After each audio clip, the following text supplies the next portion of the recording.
Баршаңызға сәлем оқушылар, қалайсыздар? Бүгін сіздермен біз нұсқа талдайтын боламыз.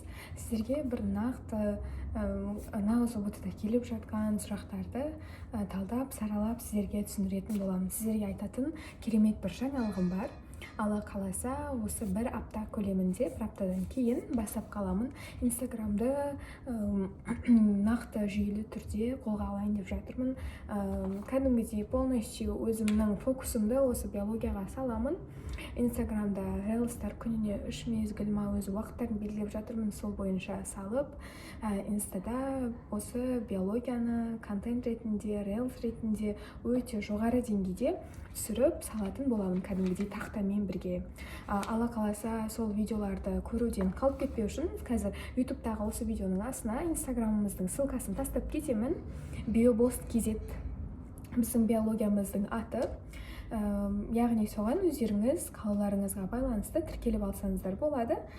Бізде басқа ютубтағы биологиядан ұлттық бірыңғай тестілеуге дайындайтын басқа курстарға қарағанда біздің ерекшелігіміз оқушыларды, мысалы кейбір адамдардың жағдайы болады курс сатып алуға, кейбір адамдардың жағдайы болмайды. Сол себепті бір биологиядан тегін дайындау десек те болады. Және де сол үшін, сіздер үшін, яғни сіздердің пайдаларыңызға деп айтсам болады, солай жасаймын деп жатырмын. Қазір мысалы мен ютубқа шортстар салып жатырмын ғой. Чем ютубқа шортс салғаннан гөрі сол инстаграмға қысқа релс видеоларын, осылай сұрақтарды талдап саламын. Жаңалығым осы.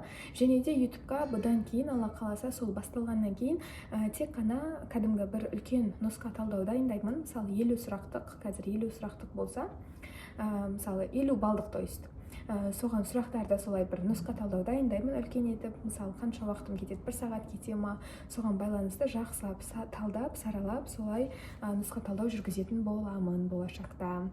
Сіздерге айтар жаңалығым осы. Біздің биологиядағы қиындатып жатқан, сіздер үшін қиын болып жатқан тақырыптар болса, ютубымыздың астына комментарий бөліміне жазып кетсеңіздер болады. Немесе менің номеріме, личкама, WhatsApp-тан жазып жіберсеңіздер болады. Мен сол тақырыпты сіздер үшін салуға тырысамын. 8-747-539-08-85 нөміріне, яғни менің нөміріме жазсаңыздар болады. Кеттік, онда біз бастаймыз. Біздің бірінші сұрағымыз, мына жақта сіздерге сұрақтар шығатын болады, сол жерден көріп отыруларыңызға болады. Онда біз бастайық. Жүрегі 4 қуысты жануарлар.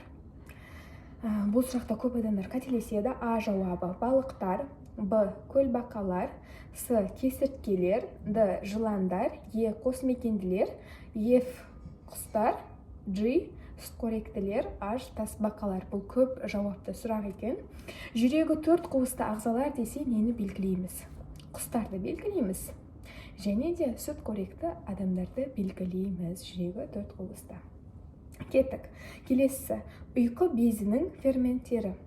А сілекей, Б пепсин, С мальтаза, Д амилаза, Ф ксилаза, Ф трипсин, G лизоцим, H липаза.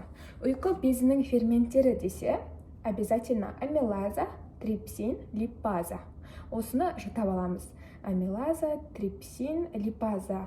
А, Т, Л деп жаттап алсаңыздар да болады, бір ойларыңызға. Бірақ қателесіп кетпеңіздер. Қате белгілеп. Эдвард синдромының белгілері дейді. Келесі үшінші сұрағымыз.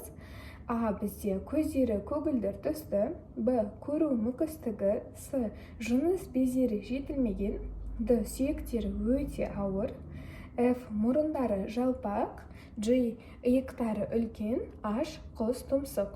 Эдвард синдромы. Өткен сабақтарда мен сіздерге осы синдромдарға байланысты видео шығарған болатынмын. Сол жерден көріп алсаңыздар болады. Енді жауабын мен айтатын болсам, біріншісі көру мүкістігі, және де келесі бізде сүйектері өте жеңіл болады Эдвардстыңғы, және құс тұмсықты болып келеді. Осы белгілері болса, ол бізде Эдвард синдромына жатады екен. Кетті, келесі 4-ші сұрағымыз. Гаметогенездің өсу кезеңдерінің жүзеге асатын процестері. А бізде жасушалардың көлемі ұлғаяды, Б мейоздың бірінші интерфазасында жүреді, 2 есе азайған хромосома түзіледі, Д бізде екінші реттік овоциттер пайда болады. Бізде екінші мейоздың метафазасында жүреді. Жасушалардың көлемі кішірейеді. Бізде 2 еселенген жұп хромосомалар түзіледі. Гаметогенез деген болса, уже сразу жасушалардың көлемі ұлғаяды деген бірінші жауапты аламыз. Содан кейін екіншісі бізде бірінші мейоздың интерфазасында жүреді. Интерфаза дегеніміз қалай айтсақ болады, дайындық кезеңі ғой. Сол үшін осыны жауапты аламыз. Үшіншісі 2 еселенген жұп хромосома түзіледі деген осы 3 жауапты алатын боламыз. Сіздер бұл тақырыпты өте жақсы біледі деген ойдамын. Егер түсінбей жатсаңыздар, комментарийге тақырыпты жазып кетіңіздер. Мысалы, осы тақырыпты қарастырып бересіз бе? Осы тақырыпты маған түсіну қиын еді десеңіздер, мен сол тақырыпты сіздер үшін түсіруге тырысамын.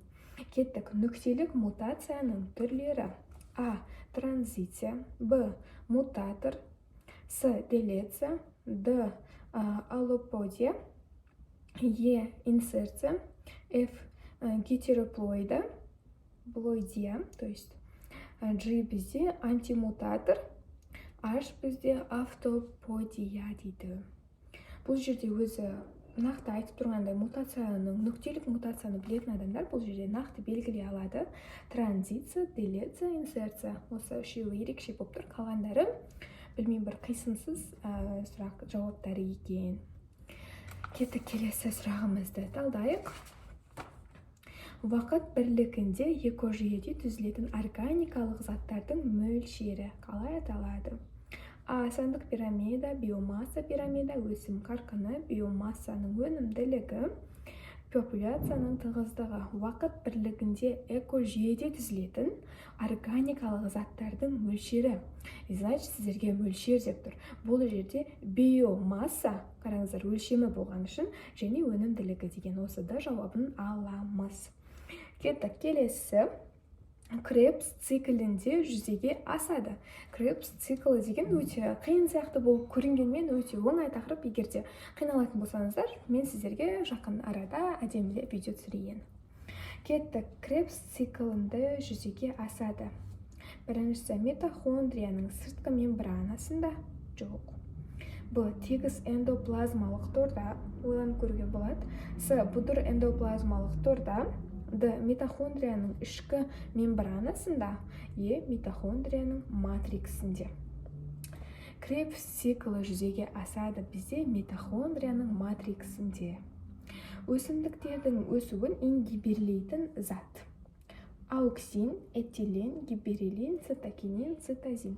Бұл өсімдіктің өсуін ингибирлейтін деген біз алдыңғы сұрақтарда бір талдаған болатынбыз. Бұл этилен болып табылады. Ең соңғы сұрағымызды қарастырайық. Мына жақтағы төменгі қуыс венасы қан әкелетін мүше: бет, қол, ішкі мүшелер, бас, мойын.